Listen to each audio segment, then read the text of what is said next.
My name is Emily and I'm 26 years old. I work hard at my job. I live with my husband, John. Lately, I've been thinking about having children soon. But John thinks we should first build our own house and settle down before having kids. So we're saving up money to buy a home. I really want to have children soon because it gets more challenging as we get older. But John is stubborn. Whenever I bring up having kids, he always says we need to focus on getting our own house first. He doesn't listen to my feelings on this. I sighed and thought I'd have to work extra hard to save money for our home. John and I have been married for a year. He rarely listens to my opinions, even when we were dating. He always pushes his own ideas. I used to think it was cute, but now that we're married, it's different. Respect for each other's opinions is crucial in a marriage. Another thing that bothers me is how often John visits his parents, who live just a short drive away. He goes there at least once a week, and sometimes I join him on weekends. When I asked why he goes so often, he says it's to save money on food and other expenses to help us buy our own home. But I found out he spends money on drinks with coworkers a few times a month.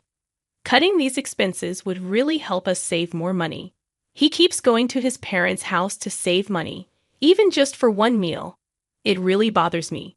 He tells me to use less hot water when washing dishes and insists on turning off the lights early, even if he's not ready for bed yet. I'm surprised by how strict he is with saving money, especially when it only applies to me and not to himself. If he tried to control me the same way, I'd be upset. But he thinks it's fine to enforce his rules on me. Every week when we visit his parents, there's another issue. They keep asking when we'll have a baby. They say they want to see their grandchild soon. I also want a child, but John is the one who insists we buy a house first. It's not fair for my in-laws to pressure me like this. They should talk to John about it, since he's the one making the decision. I couldn't say anything, and my in-laws kept pressuring me about having a grandchild. After dinner, John said he was going out for a smoke and told me something strange. He said it seemed like I was working hard, but if I wanted to be a housewife, I should quit my job and focus on being a good wife. It felt like my in-laws were blaming me for not being able to handle household chores properly and implying that I couldn't have children because I work. I actually want children the most, but John isn't ready for that yet. They kept pressuring me to quit my job, saying it was embarrassing that my husband was making me work. Both John and I earn about the same amount, and I find my job rewarding. John was the one who encouraged me to work to save for our home. So why do my in-laws keep blaming me for it?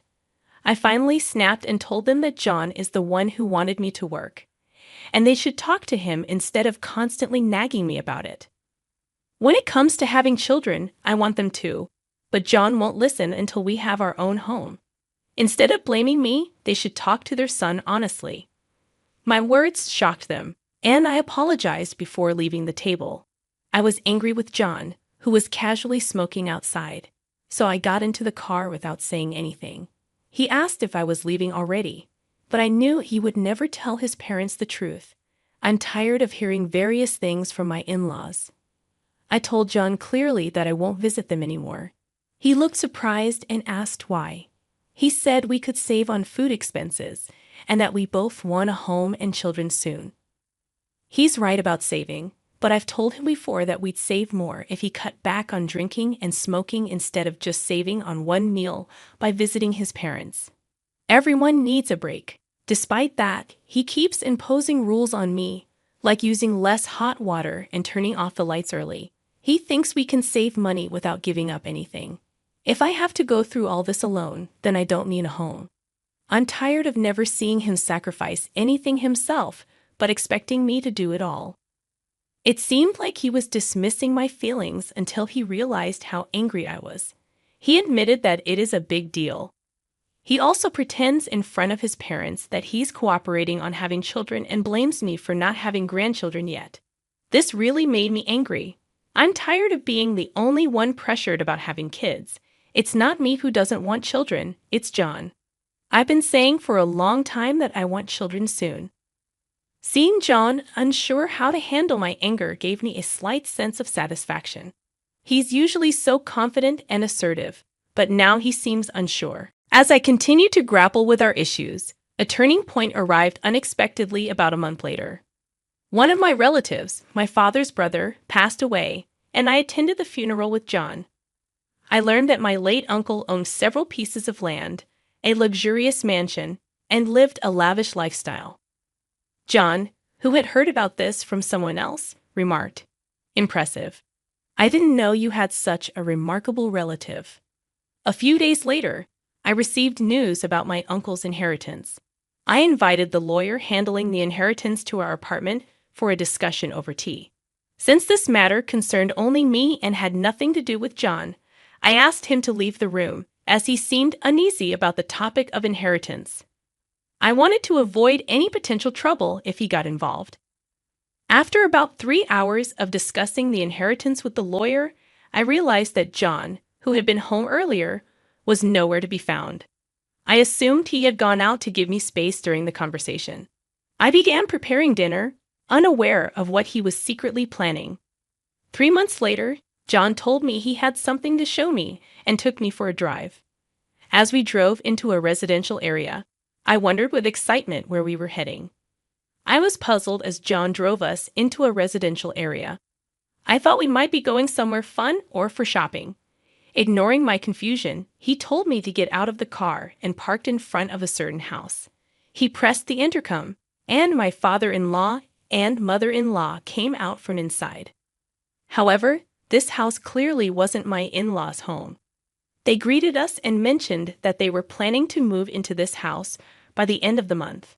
My mother-in-law started making sarcastic remarks, blaming me for not having children and pushing all the responsibility onto John. I glared at John, wondering why he had brought me here after I had said I wouldn't visit my in-laws anymore. He shrugged and said that living together would help bridge the gap between me and his mom. He insisted that this would be our new home and that I should cooperate on the children issue. I couldn't accept this arrangement, especially since I had clearly stated that I wouldn't go to my in-laws' house anymore. I questioned why he decided this without even consulting me. He explained that it was a two-family house and that he always planned for us to live with his parents eventually. I was shocked. We didn't have enough savings to build a two-family house. Yet this newly built house looked splendid. John revealed that my dad and he had contributed the money, so our savings were depleted. I felt betrayed and confused by this sudden decision. It sounds like things became very tense between you and John. After learning about your uncle's inheritance, John seemed to believe that you had a significant amount of money coming your way, $690,000. He suggested using this money to pay for the two-family house. You rightly felt confused and upset that he assumed control over an inheritance that wasn't even yours yet. When you rejected their proposal, John grew frustrated and even took out a pre-filled divorce form, threatening divorce if you didn't agree to live together. In response, you took the divorce form from him and firmly accepted the idea of divorce, placing the form in your bag and leaving without looking back. You renounced the potential inheritance, surprising everyone with your decision. You headed home, filled out the divorce papers, and began preparing for the move. John later returned, unable to enter because you had locked the door. You asked him to stay at his parents' house for a few days, but he expressed surprise and refused to accept the divorce. It seems like you took decisive action in response to the pressure and manipulation you were facing. If you're feeling overwhelmed or unsure about what to do next, it might be helpful to reach out to someone you trust for support and guidance. It sounds like you and John went through a whirlwind of emotions and misunderstandings. John seemed to have misconstrued the situation about the inheritance and impulsively purchased the two-family house without fully understanding the details. When you explained that the inheritance wasn't as substantial as he thought and that renouncing it was a better decision, he seemed speechless. John expressed regret and frustration, realizing he had made a mistake. He mentioned that his mom had encouraged him to divorce you over the situation, but he admitted that she didn't fully understand the consequences. Despite his pleas to reconcile and live in the new house together, you had already submitted the divorce papers. It's clear that you've made a difficult decision based on the circumstances and your feelings of betrayal. If John continues to plead for reconciliation, it's important to stay true to your own feelings and what you believe is best for your future.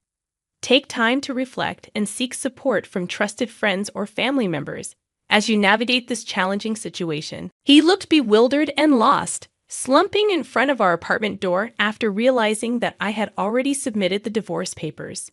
While I felt he brought this situation upon himself, I couldn't have him lingering outside forever. I briefly considered sending him away, but I knew I had no time to waste, so I continued preparing for the move. After some time, he left, and I proceeded with the move, informing my workplace about the divorce, especially since my boss had acted as our mediator. I felt obligated to apologize for the divorce and also shared the news with my coworkers during lunch. Suddenly, he burst into my department in front of everyone, claiming it was absurd that I was talking about the divorce. I wished he hadn't mentioned it in front of my colleagues. His supervisor eventually took him away. He assumed that I had disclosed everything about the divorce, including the inheritance issue and our housing plans. This misunderstanding led to him being avoided by everyone. Recently, he quit his job. A male colleague confessed to me that he had liked me for a long time and hoped to build a home where we could communicate and work things out together.